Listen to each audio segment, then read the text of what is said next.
guys? Meredith Gorman here, and are you still not subscribed to Matt's channel? Well, if you're not, hit the subscribe button because he's giving out free picks each and every week. Hope you have a good rest of your day.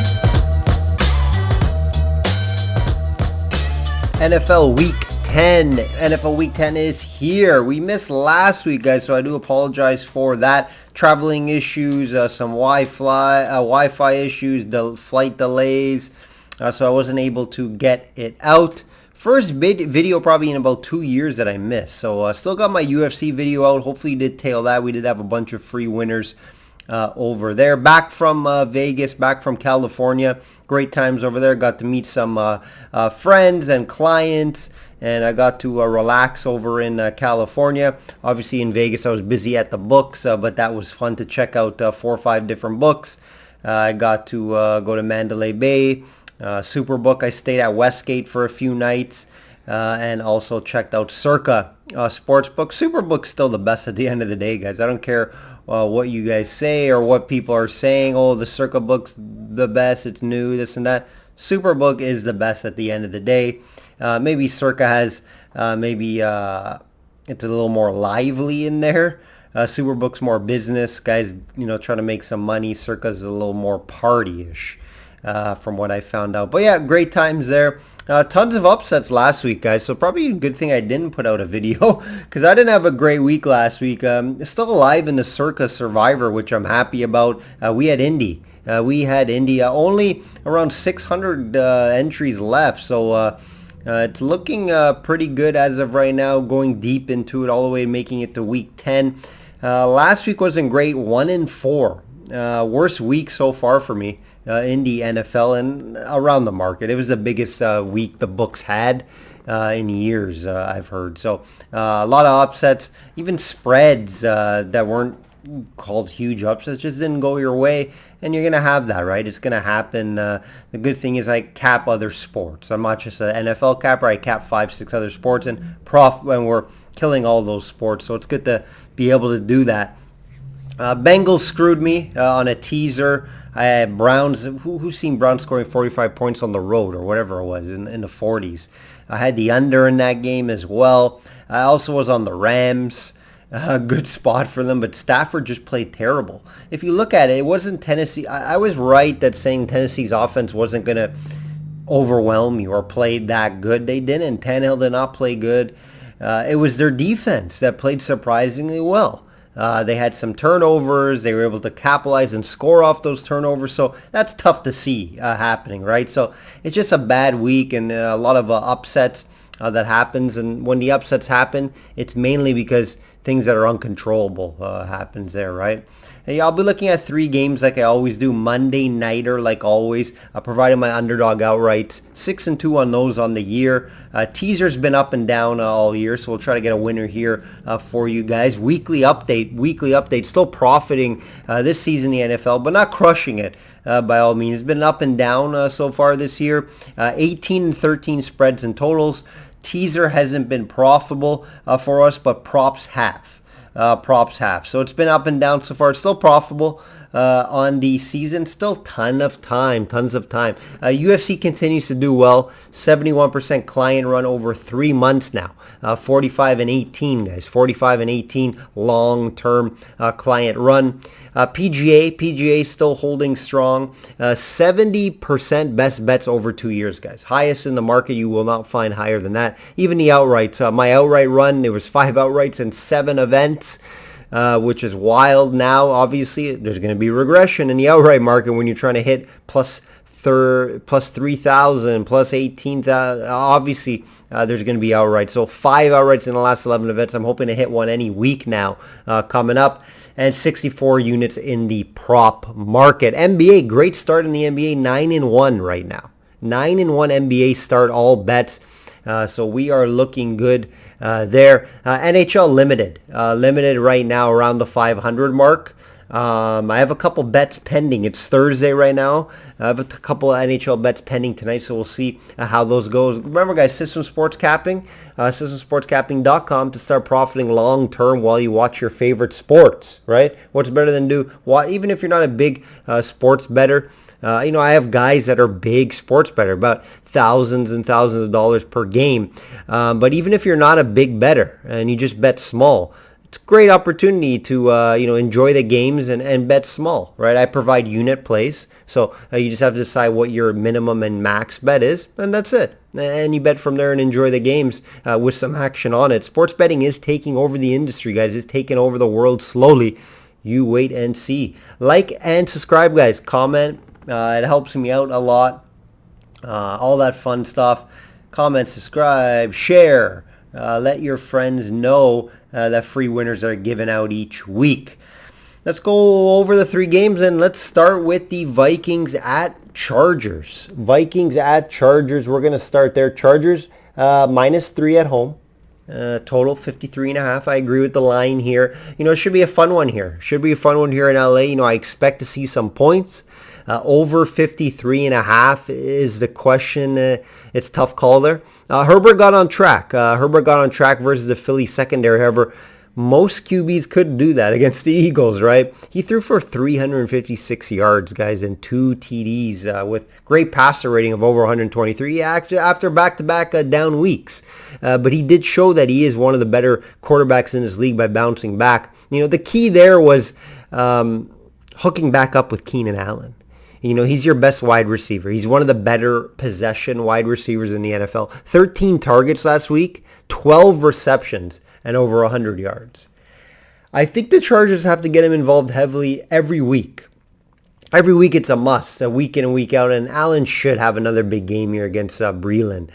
He isn't playing well while Patrick Peterson's out, and Breeland is the most targeted corner in the NFL. He's not playing well, guys. So I expect another big game here for Allen. Look at Allen props.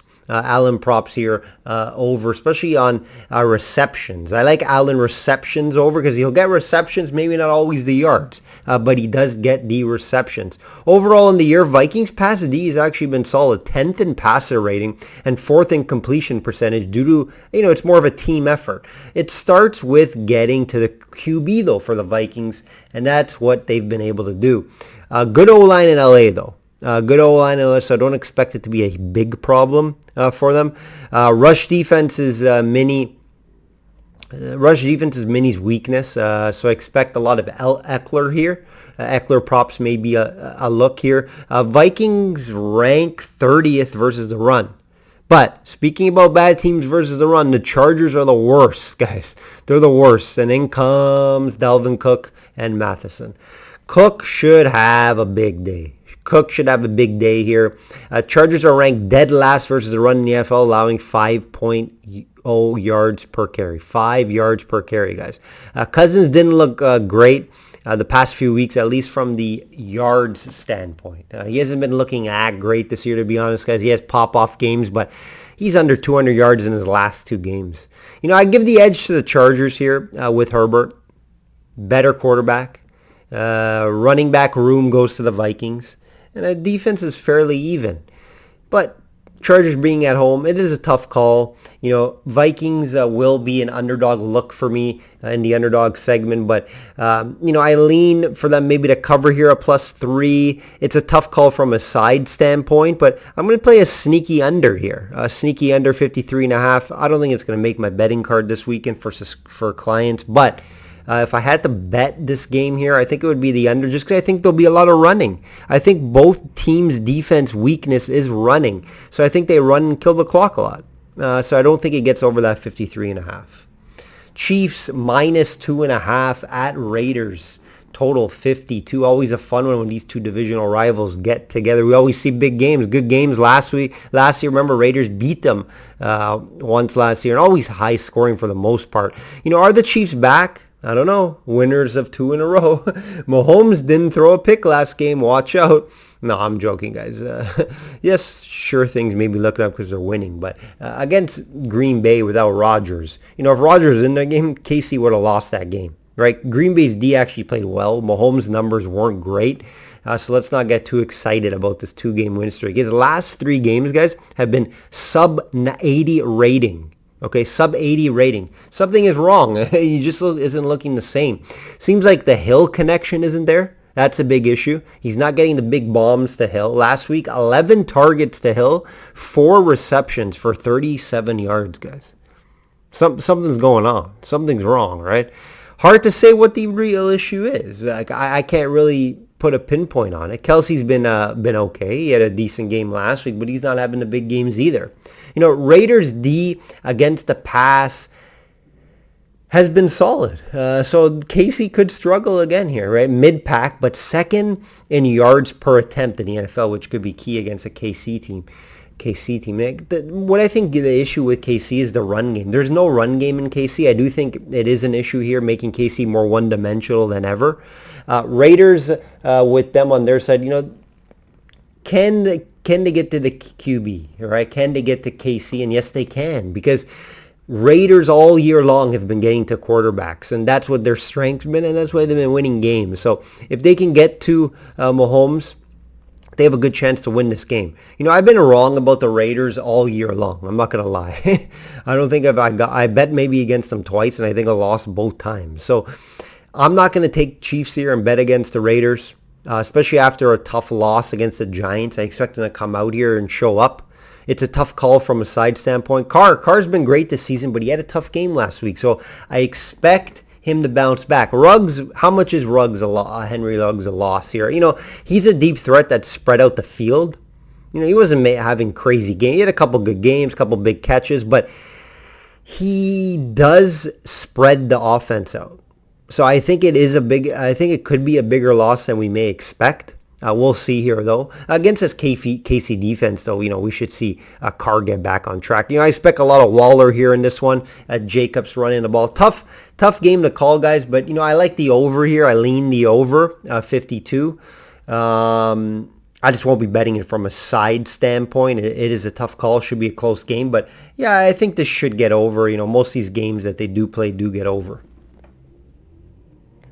Monday Nighter. We have a fun Monday Nighter, guys. Rams -4 at San Fran. Total 49. Another big divisional game here. Both teams coming off losses, too. Rams played terrible versus the Titans. Stafford gave that game away early, and they just couldn't recover. 49ers also, terrible game. Lost to the Colt McCoy and Hopkins lists. Arizona Cardinals. I do expect Stafford to bounce back here. MVP candidate so far. First in yards by QB and gets great pass protection. Not a lot of people are talking about that. Fourth in sacks allowed on the year, the Rams, which is allowing Stafford to throw for these yards, most in the NFL. Titans, they were just impressive. They're really, like I mentioned, I always tell you guys, I have future outrights on Titans. Season win total. To make the playoffs. So I was high on the Titans moving forward. They had some up and down games to start, right? They had a loss to the Jets. But the Titans just impressed me, and it was more on the defensive side of the ball this time. It was 5 sacks last week, 11 QB hits. Okay, so their defense is really stepping up since Henry's out now, they're just stepping up as a team. This 49ers D, though, I expect it to be a lot better. Now their D against the pass rush has been solid. I expect this 49ers team to be a lot better heading into this year, especially on the defensive side of the ball. Yes, injuries came up, but they're starting to get healthy now, right? They're solid against the pass. Teams don't try to throw a ton. They're just allowing 200 yards per game, which is solid against the pass. So you're going to have to look to run on this team, in my opinion. So Stafford could be in trouble again here. Rams are good against the run, so I expect San Fran to try and win this one in the air, but it's just hard to trust Jimmy G here. Even with Kittle back, it didn't help last week, even though Kittle had a big game. Remember, Rams D versus the Titans were good. It was just the turnovers that cost them. Ramsey should be all over Debo here. Debo isn't 100%. The turnovers by San Fran last week was an issue. Von Miller now. Add Von Miller in there, rushing the quarterback. Rams just signed OBJ. Not sure if he'll be in there, but that should give him a boost. I like the Rams here. Rams should win this game by 4. I don't love the 4, but I think Rams win the game. Total here is tough. I lean the under. Here. Rams should get it done on Monday Night Football and get back in the winning circle. Underdog outright, guys. I like 2 here this week that have a chance here. 6-2 on the underdog outrights here. I think Raiders have a chance, and the Vikings are my 2 favorite here. Vikings against the suspect rush D, which I mentioned earlier. Cook should run all over them, and if they kill the clock and just run the ball a lot, find Jefferson for the big throw, find Thielen, Vikings could win this game on the road. Chargers started well, however, have been shaky as of late. Raiders at home versus Mahomes, who is struggling, is a look as well for me. I mentioned Ruggs is a loss, but I don't think it's too much of a loss. I think they can win this game at home, and a bounce-back game against the Giants at home could be a look here. KC also could be turning it on now, could be playing better. So I don't love that. But I think Vikings I like a little more. I think they have a chance here to win this game on the road. I'll leave you guys with a teaser, up and down in the teaser segment so far. A lot of the teasers are big. A lot of the teasers that we're losing are because of upsets. Upsets are hitting this year, right? So I don't see an upset here. You never know, though, right? Dallas at home, -2. This is a 7-point teaser, so a little more juice on this one. But Dallas -2 at home. Okay, I don't see Atlanta coming into Dallas, and Dallas losing 2 in a row at home. Atlanta's not going to be able to keep up with Dallas offense. I don't expect in this game, and I think Dallas bounces back and wins this game by a touchdown or more. Steelers -1.5.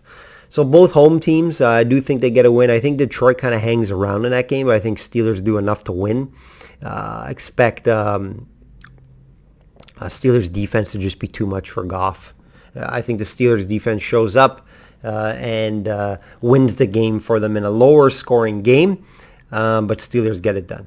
That will do it for Week 10 video, NFL Week 10 video. Make sure to check out my UFC video that just dropped yesterday.